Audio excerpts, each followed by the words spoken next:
Mes chers amis, nous allons d'ici très peu de temps célébrer la fête de Kippour. Et ce 10 jours après celle de Rosh Hashanah, le Nouvel An juif, où nous avons expié nos fautes. À Kippour, nous demandons à Dieu pardon pour les fautes que nous avons commises. Mais il faut savoir que Dieu ne pardonne les fautes que nous avons commises envers lui qu'à partir du moment où nous avons au préalable demandé pardon pour les fautes que nous avons commises envers notre prochain. Alors ceci, demander pardon à son prochain, c'est facile. Et en insistant un peu,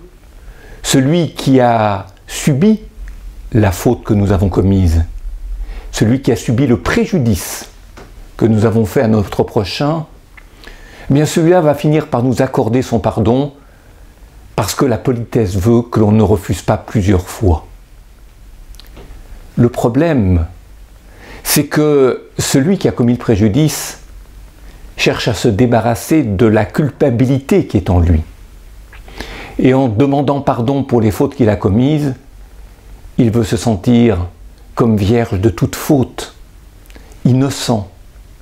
c'est-à-dire ne pas avoir apporté la moindre culpabilité. Et souvent, il n'a pas la même conscience du mal qui a été fait que celui qui a subi le préjudice et qui le vit comme un mal. À partir du moment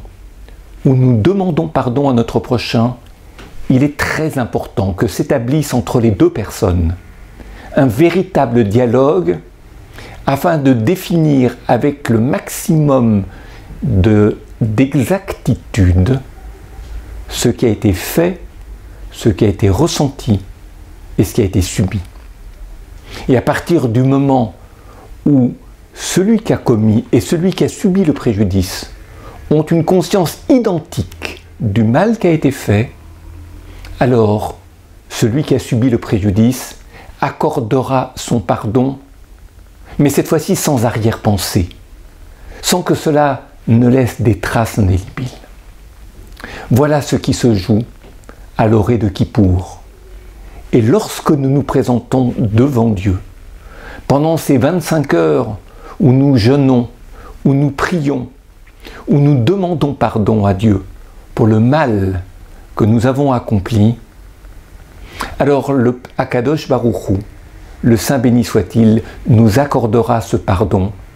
parce que vis-à-vis de notre prochain, nous avons été transparents, sincères et complets dans la prise de conscience du mal que nous avons effectué. Alors, si j'avais un souhait à formuler avant l'entrée dans cette grande journée de Yom Kippour, ce serait de dire il faut d'abord bien exploiter les 10 jours de pénitence à Seret Yom Teshuvah entre Rosh Hashanah et Kippour, les avoir exploités en rencontrant nos prochains, ceux auxquels nous avons pu faire du mal et que ces derniers nous ont pardonné, mais sincèrement et profondément pardonné, pour pouvoir, in fine, commencer Kippour soulagé de s'être délesté des fautes de l'année précédente. Voilà le message que je souhaitais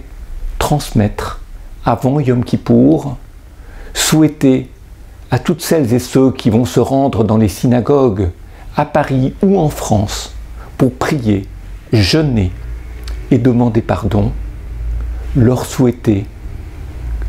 que cette entreprise soit couronnée de réussite et que l'année qui s'ouvre soit une année non seulement de santé, nous l'avons déjà dit, non seulement de réussite, mais aussi de sincérité, d'attention au prochain et d'unité au sein de la communauté juive. Shana Tova, Umetuka, Gmar Vechatima Tova, soyons inscrits dans le livre de la vie.